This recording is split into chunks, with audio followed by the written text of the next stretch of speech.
নমস্কার বন্ধুরা, আমার চ্যানেলে আমি আপনাদেরকে স্বাগত জানাই। আশা করছি ভালো আছেন, সুস্থ আছেন। প্রত্যেক দিনের মতো আমি আবারও নিয়ে চলে এসেছি আপনাদের কাছে বেশ কিছু ইউজফুল কিচেন টিপস। আর এই টিপসগুলো যদি আপনারা ফলো করেন, নিজেদের জন্য কিছুটা হলেও সময় বাঁচিয়ে নিতে পারবেন। তেমনই কিছু ছোট ছোট ইউজফুল টিপস আমি আপনাদের কাছে শেয়ার করব। চলুন দেখে নেওয়া যাক আজকের প্রথম টিপসটা। আমরা যখন বাচ্চাদের এই ধরনের কোনো প্যান্ট কিনি, অনেকে আমরা দেখবেন একটু বড় সাইজেরই কিনে থাকি, যাতে করে এই প্যান্টগুলো ওরা আরও বেশ কিছুদিন ব্যবহার করতে পারে। তবে সমস্যা কি হয়, যেহেতু একটু বড় সাইজের থাকে, আমরা যখন বাচ্চাদের পরাতে যাই সেক্ষেত্রে অনেকটাই ঢিলে হয়। তবে অনেকেরই কাছে দেখবেন বেল্ট থাকে না, বা হয়তো আছে খুঁজে পাচ্ছেন না। তবে কোনো রকমের প্যান্টটা কাটাকাটির ঝামেলা ছাড়াই সহজেই টাইট করে নিতে পারেন। যে বেল্ট লাগানোর ঘরটা থাকে সেটার মধ্যে আপনারা প্রথমে বোতামটাকে ঢুকিয়ে দেবেন এইভাবে। তারপর যদি বোতামটা লাগান, সেক্ষেত্রে কি হবে, যে কোমরের মধ্যে একটা ঢিলে ভাব হয় সেটা দেখবেন অনেকটাই কিন্তু টাইট হয়ে যাবে। তবে যদি ভাবেন সামনে থেকে দেখতে খারাপ লাগবে, তা কিন্তু নয়। আপনারা যদি নিজেরা একবার টিপসটা ফলো করেন তাহলেই কিন্তু বুঝতে পারবেন। আশা করছি আপনাদের এই টিপসটি কাজে আসবে। ভালো লাগলে লাইক করবেন। এখন চলে যাচ্ছি পরবর্তী টিপসে। আমি এখানে নিয়েছি একটা পাত্র, এর মধ্যে দিয়ে দিচ্ছি আমি বেশ কিছুটা পরিমাণের গরম জল, আর দিয়ে দিচ্ছি সামান্য পরিমাণের বেকিং সোডা, আর দিয়ে দিচ্ছি সামান্য পরিমাণের ডিটারজেন্ট পাউডার, আর নিয়েছি এখানে আমি ভিনিগার। আপনারা এখানে ভিনিগারের পরিবর্তে লেবুর রসেরও ব্যবহার করতে পারেন।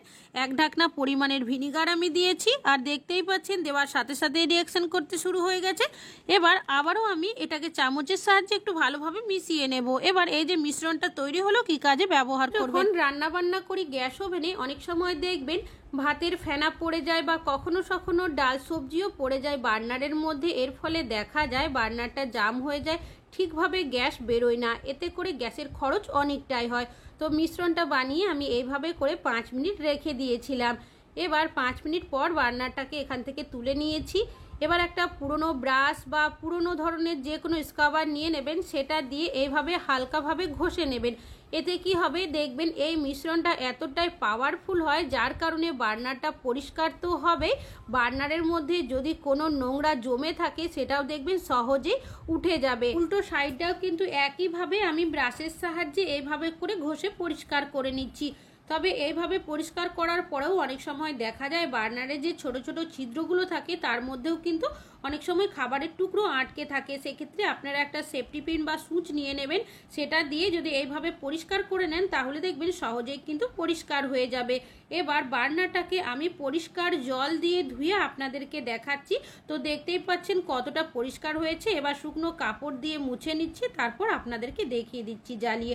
তো দেখতেই পাচ্ছেন বন্ধুরা এখন কতটা সুন্দর জ্বলতে শুরু করেছে। আশা করছি টিপসটা কাজে আসবে। এখন চলে যাচ্ছি পরবর্তী টিপসে। এখানে নিয়েছি একটা ডিম আমরা প্রত্যেকেই বাড়িতে কিন্তু কম বেশি রান্না বান্না করে থাকি। তবে সমস্যা কি হয়, অনেক সময় দেখবেন আমরা এমন কিছু হয়তো রেসিপি বানাই যেগুলোতে হয়তো আমাদের ডিমের সাদা অংশটাই প্রয়োজন, ডিমের যে কুসুমের অংশটা থাকে সেটা হয়তো লাগবে না। আর আমরা কি করি, অনেকে দেখবেন যদি সাদা অংশটা আলাদা করতে যায় সেক্ষেত্রে সহজে করতে পারি না। তো কি করবেন, নিয়ে নেবেন একটা পাত্র, আর নিয়ে নেবেন একটা ঝাঁঝরি হাতা। এবার ডিমটাকে ফাটিয়ে আমি এই ঝাঁঝরি হাতার মধ্যে দিয়ে দিয়েছি। এইভাবে চাইলে আপনারা কিছুক্ষণ রেখে দিতে পারেন। তবে যদি হাতে সময় না থাকে সেক্ষেত্রে আপনারা কি করবেন, হাতের সাহায্যে বা চামচের সাহায্যে ডিমের সাদা অংশটা এইভাবে একটু নাড়িয়ে নেবেন। এতে কি হবে, ঝাঁঝরি হাতার মধ্যে যে ফুটোগুলো থাকে সেই ফুটো দিয়ে কিন্তু তলার সাইডে কিন্তু সাদা অংশটা ডিমের আস্তে আস্তে পড়ে যাবে। তাহলে বন্ধুরা দেখতেই পাচ্ছেন কতটা সহজে আমরা এইভাবে করে ডিমের সাদা অংশটাকে আলাদা করে নিতে পারলাম। আশা করছি আপনাদের এই টিপসটি কাজে আসবে। ভালো লাগলে লাইক করবেন। এখন চলে যাচ্ছি, কিছু জুয়েলারি কিনি তার সাথে দেখবেন এই ধরনের বক্সগুলো পেয়ে থাকি। তবে অনেক সময় এই বক্সগুলো আমরা ফেলে দিই, কোনো কাজে ব্যবহার করি না। তবে এই ধরনের বক্সগুলো আপনারা কিভাবে ব্যবহার করবেন চলুন দেখে নেওয়া যাক। আমি এখানে নিয়েছি কিছুটা পরিমাণের তুলোটাকে কি করব, এই বক্সের মধ্যে এইভাবে করে দিয়ে ভালো করে সেট করে নেব। এবার এখানে নিয়েছি আমি উজালা, কিছুটা পরিমাণের উজালা এই তুলোর মধ্যে আমি দিয়ে দিচ্ছি। তারপর একটা দেশলাই কাঠির সাহায্যে এইভাবে করে চারিদিকে ছড়িয়ে দিলাম। এবার এটা আপনারা কি কাজে ব্যবহার করবেন চলুন দেখে নেওয়া যাক। অনেক সময় দেখবেন আমরা যখন কোনো কিছু ফর্ম ফিল আপ করি বা এমন কোনো দরকার প্রয়োজন হয়ে থাকে আমাদের ফিঙ্গারপ্রিন্ট দেওয়ার জন্য, হাতের কাছে অনেক সময় আমাদের ইঙ্ক প্যাড থাকে না, সেক্ষেত্রে আমরা কিন্তু এইভাবে করে বাড়িতে সহজে ইঙ্ক প্যাড বানিয়ে নিতে পারি। তাছাড়া এই বক্সটা এইভাবে যদি লাগিয়ে রেখে দিই সেক্ষেত্রে নোংরাও বসবে না, যখন প্রয়োজন হবে আপনারা ব্যবহার করতে পারবেন। আশা করছি টিপসটা কাজে আসবে, ভালো লাগলে লাইক করবেন। এখন চলে যাচ্ছি পরবর্তী একটা ব্রাশ। এই ধরনের ব্রাশ আমরা কিন্তু প্রত্যেকেই কম বেশি জামা কাপড় ধোয়ার জন্য ব্যবহার করে থাকি। তবে সমস্যা কি হয়, এই ব্রাশগুলো কিছুদিন ব্যবহার করার পর দেখবেন ব্রাশের মধ্যে যে তারের মতো অংশগুলো থাকে সেগুলো অনেকটাই ক্ষয় হয়ে যায়, যার কারণে আমরা ঠিকভাবে জামা কাপড় ধুতে পারি না। তখন অনেকেই এই ব্রাশগুলো আর ব্যবহার করি না, হয় ফেলে দিই, না হলে বাড়িতে এরকমই পড়ে থাকে। তো এগুলো আপনারা কিভাবে ব্যবহার করবেন, এই ব্রাশগুলো ফেলে না দিয়ে আপনারা কিন্তু টয়লেটের মধ্যেই রেখে দেবেন। সাবানের যখনই ব্যবহার করবেন, ব্যবহার করার পর কি করবেন, সাবানটাকে এই ব্রাশের মধ্যে রাখবেন। কেন কি, সাবানের মধ্যে অনেক সময় দেখবেন এক্সট্রা যে জলটা থাকে সাবান কেশের তলার সাইডে চলে যায়, যার কারণে সাবানটা গলে যায়। তো এইভাবে যদি আপনারা রাখেন ব্রাশের মধ্যে, সাবানের মধ্যে যদি এক্সট্রা জল থাকে সেটা কি হবে, দেখবেন সাবানের মধ্যে কিন্তু আর থাকবে না, সাবানটা গলবে না, ঝরে কিন্তু জলটা ব্রাশের মধ্যে পড়ে যাবে। আমি কিছুটা জল দিয়ে দেখিয়ে দিয়েছি আপনাদের, আশা করছি টিপসটা কাজে আসবে। ভালো লাগলে লাইক করবেন। এখন চলে যাচ্ছি পরবর্তী টিপসে। আমরা প্রত্যেকেই কিন্তু কম বেশি রান্না বান্নাতে রসুনের ব্যবহার করে থাকি। তবে সমস্যা কি হয়, যখন আমরা রসুনের খোসা ছাড়াতে যাই অনেক সময় কি হয়, রসুনের যে মুখের অংশটা থাকে অনেকটাই শক্ত হওয়ার কারণে সহজে ছাড়াতে পারি না। যখন নখের সাহায্যে চাপ দিয়ে রসুনের খোসা ছাড়াতে যায় সেক্ষেত্রে দেখা যায় অনেক সময় নখের মধ্যে ব্যথা হয়ে যায়। আর এইভাবে যদি ব্যথা হয়ে যায় সহজে কিন্তু ব্যথা কমে না। তবে আপনাদের সাথেও যদি এই ধরনের সমস্যা হয়ে থাকে তাহলে একটা কাজ করে নিতে পারেন। নিয়ে নেবেন একটা চামচ আর নিয়ে নেবেন কিছুটা পরিমাণের সর্ষের তেল। চামচটাকে গ্যাসের মধ্যে দিয়ে গরম করে নিচ্ছি। আপনারা চাইলে মোমবাতি জ্বালিয়েও কাজটি করতে পারেন। গরম চামচটা আপনারা কি করবেন, তেলের মধ্যে দিয়ে কিছুক্ষণ নাড়াচাড়া করে নেবেন। চামচটা যখন একটু ঠান্ডা হয়ে যাবে তখন আপনারা নখের সাইডগুলোতে এইভাবে করে একটু দিয়ে দেবেন। এতে কি হবে, তেলটা কুসুম গরম থাকবে, চামচটাও কুসুম গরম থাকবে, যার কারণে নখের মধ্যে যে ব্যথা করতে থাকে সেটা দেখবেন আস্তে আস্তে কিন্তু কম হয়ে যাবে। আশা করছি টিপসটা কাজে আসবে। আমরা যখন কোথাও বাইরে যাই সাথে করে কিন্তু প্রত্যেকেই কোনো না কোনো জলের বোতল আমরা নিয়ে যাই। তবে সমস্যা কি হয়, বোতলগুলো যখন আমরা ব্যাগের মধ্যে ভরে রাখি হাঁটাচলা করলেই দেখা যায় বোতলটা কিন্তু নিচের দিকে কাত হয়ে যায়। আর কোনোভাবে যদি ঢাকনাটা ঢিলে হয়ে যায় সেক্ষেত্রে দেখা যায় পুরো জলটাই কিন্তু ব্যাগের মধ্যে পড়ে যায়। যে সকল জিনিসপত্র আমরা ব্যাগে রাখি সেই জিনিসগুলো কিন্তু নষ্ট হয়ে যায়। তো কি করবেন, নিয়ে নেবেন আপনারা এই ধরনের একটা রাবার ব্যান্ড, আর নিয়ে নিয়েছি এখানে একটা সেফটি পিন। সেফটি পিনের সাহায্যে এইভাবে আটকে দিয়েছি।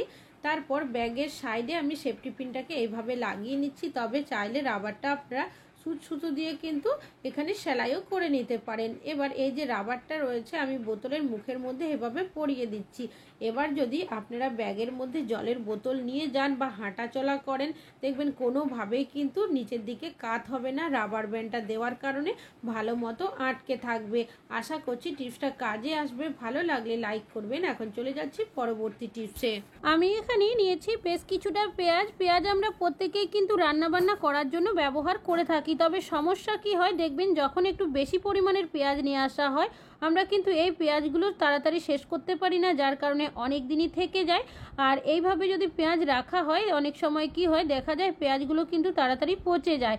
তো আপনারা কি করবেন, নিয়ে নেবেন একটা পাত্র, আর এখানে নিয়েছি আমি ভিনিগার।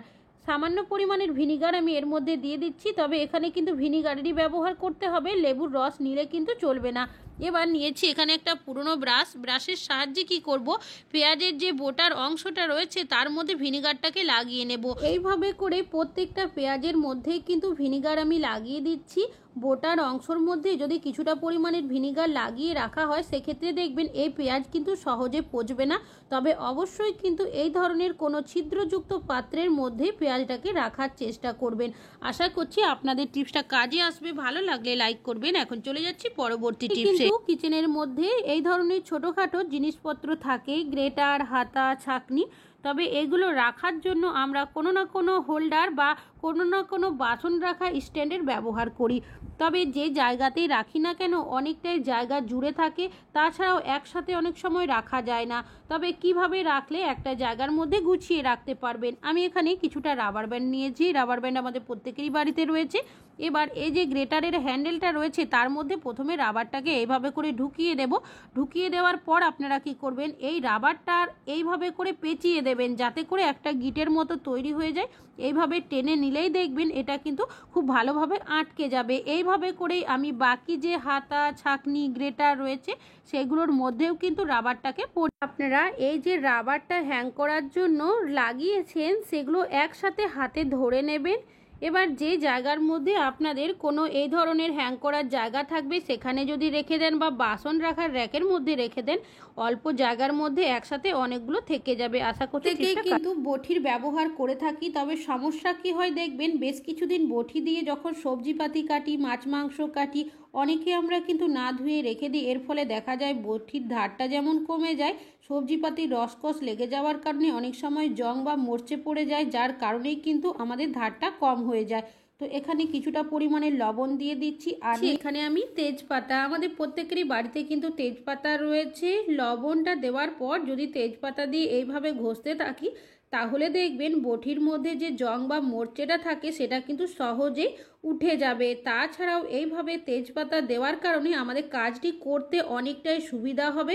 তাছাড়াও যে কোনো জং তুলতে তেজপাতা কিন্তু খুব ভালো সাহায্য করে।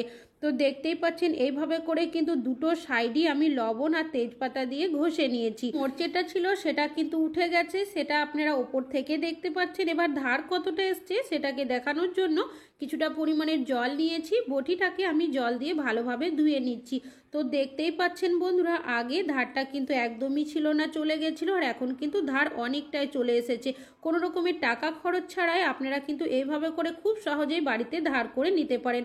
তবে এর থেকে বেশি যদি ধার করতে চান সেক্ষেত্রে একটা চামচ নিয়ে চামচের হ্যান্ডেলটা দিয়ে যদি ঘষে নেন তাহলে দেখবেন এর থেকে বেশি কিন্তু ধার আরও হয়ে যাবে। আশা করছি টিপসটা কাজে আসবে। আজকে এখানেই শেষ করছি।